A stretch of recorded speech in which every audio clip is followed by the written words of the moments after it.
Assalamualaikum warahmatullahi wabarakatuh. Perkenalkan, nama saya Irma Sulistiawati dengan nomor induk mahasiswa A1D521058. Saya dari program studi Administrasi Pendidikan Fakultas Keguruan dan Ilmu Pendidikan Universitas Jambi.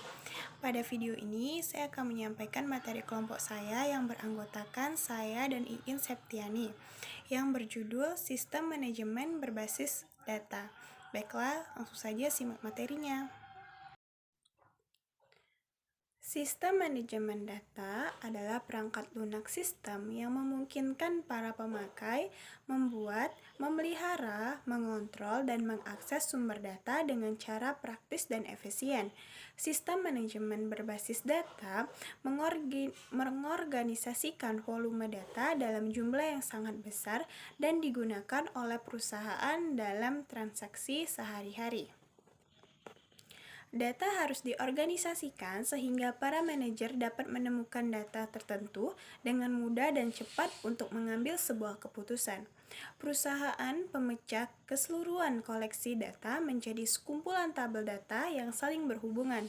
Sekumpulan-kumpulan kecil data yang saling berhubungan ini akan mengurangi pengulangan data sehingga pada akhirnya konsistensi dan akurasi data maka meningkat sistem manajemen berbasis data atau Database Management System atau yang bisa disingkat sebagai DBMS.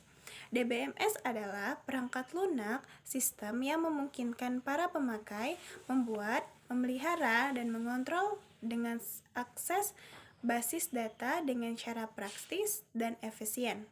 DBMS sendiri merupakan suatu yang dapat digunakan untuk mengakomodasikan berbagai macam perangkat yang memiliki kebutuhan akses yang berbeda-beda.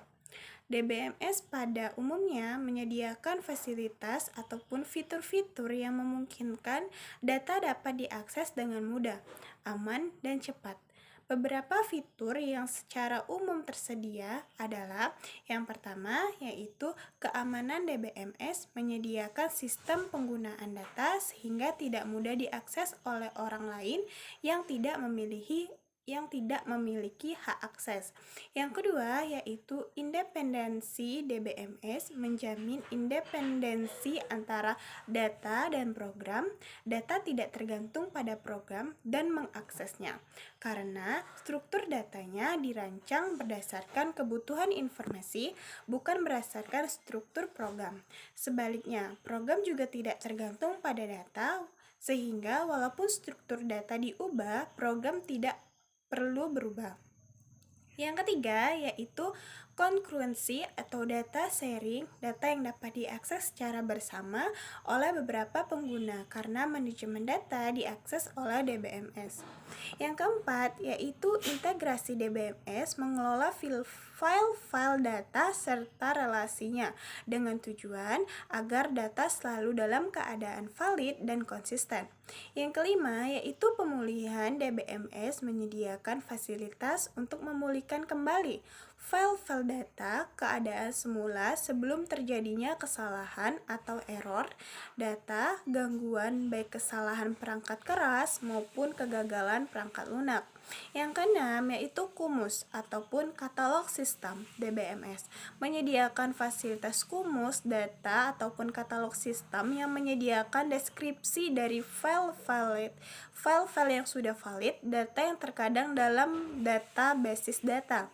Dan yang terakhir yaitu perangkat produktivitas. DBMS menyediakan sejumlah perangkat produktivitas sehingga memudahkan para pengguna untuk memanfaatkan dari database. Misalnya, report generator ataupun pembangkit laporan, dan query generator ataupun pembangkit query, atau yang bisa disebut pencarian informasi. Sistem manajemen berbasis data atau DBMS ini memiliki berbagai keunggulan dibandingkan dengan pengelolaan data tanpa DBMS. Walaupun tidak terlepas dari beberapa kelemahan, keunggulan DBMS antara lain sebagai berikut.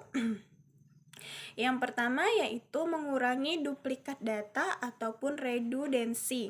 Yang kedua yaitu menjaga konsistensi ataupun integritas data. Yang ketiga yaitu meningkatkan efisiensi dan efektivitas penggunaan data. Yang keempat yaitu meningkatkan produktivitas para pengguna data. Yang kelima yaitu memudahkan penggunaan dalam menggali informasi dari sekumpulan data. Yang keenam yaitu meningkatkan pemeliharaan data melalui independensi data. Yang ketujuh yaitu meningkatkan pemakaian bersama dari data.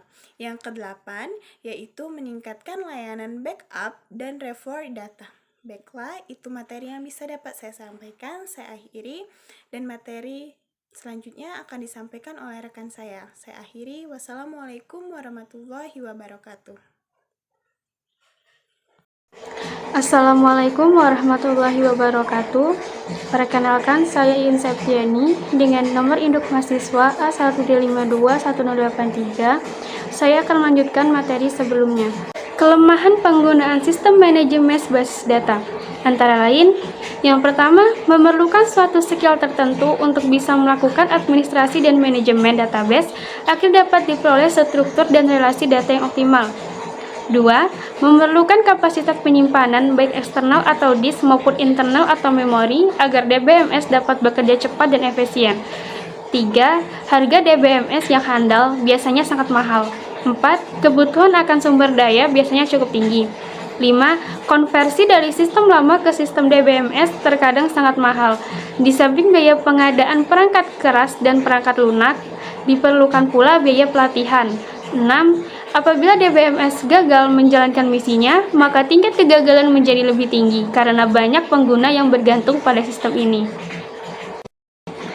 Perlu ditambahkan bahwa beberapa DBMS berbasis objek sebenarnya tetap menggunakan file data relasional biasa. Dengan kata lain, programnya berbasis objek tetapi datanya masih model relasional biasa. Software seperti ini biasanya disebut sebagai Object Oriented Relational Database Management System, misalnya Visual DBase. Salah satu tujuan dari DBMS adalah untuk menyediakan sarana antarmuka atau interface dalam mengakses data secara efisien tanpa harus melihat kerumitan atau detail tentang cara atau direkam dan dipelihara. DBMS memiliki arsitektur untuk melakukan abstraksi dari data sehingga dapat diperoleh independensi data. Pada tahun 1975, Badan Standarisasi Nasional Amerika (ANSYS) Parish atau American National Standard Institute Standard Planning and Requirement Committee menetapkan 3 level abstraksi dalam database, yaitu yang pertama level eksternal atau external level atau level pandangan atau view level. Level eksternal adalah level yang berhubungan langsung dengan pengguna database.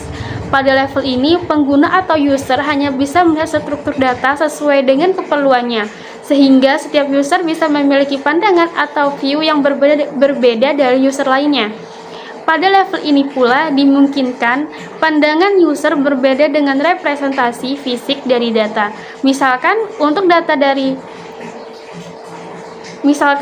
data hari secara fisik data direkam dalam bentuk kode 1, 2, 3 dan seterusnya. Sedangkan user melihat data dalam bentuk teks nama hari atau Ahad, Senin, Selasa. Data yang dilihat oleh user seakan-akan berasal dari satu file secara fisik, mungkin diambil dari beberapa file yang berelasi. Yang kedua, level konseptual. Level konseptual adalah level dari para administrator database. Pada level ini didefinisikan hubungan antar data secara logik, sehingga diperlukan struktur data secara lengkap.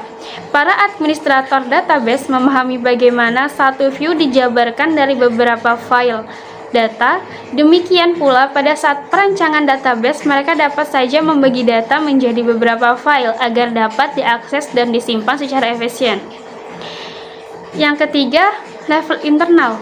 Level internal adalah level di mana data disimpan secara fisik dalam bentuk kode, teks, angka, bit. Pada level ini didefinisikan alokasi ruangan penyimpanan data deskripsi data dalam penyimpanan, kompresi data atau agar lebih hemat, dan enkripsi data atau agar lebih aman. Agar independensi data dapat dicapai, maka disediakan pemetaan antar lapisan atau level, yaitu pemetaan eksternal, konseptual, dan pemetaan konseptual internal.